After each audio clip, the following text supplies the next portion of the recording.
Hello, in this video I want to show you how to enable or disable sleep mode for Philips AC4236.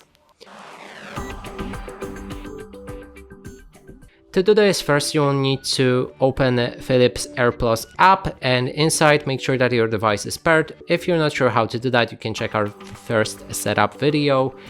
And now let's click on the machine, then scroll down. Right here we can find the sleep mode, click on it and switch between sleep or allergy sleep. Click on apply and the night mode should be activated like that. And now if you want to disable it, you basically need to restart your device, I think. Or actually, okay, pardon me for that.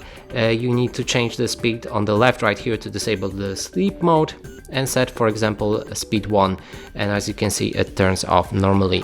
And that's it for this video. Hope you like it. Please consider subscribing to our channel, leave a like and a comment below.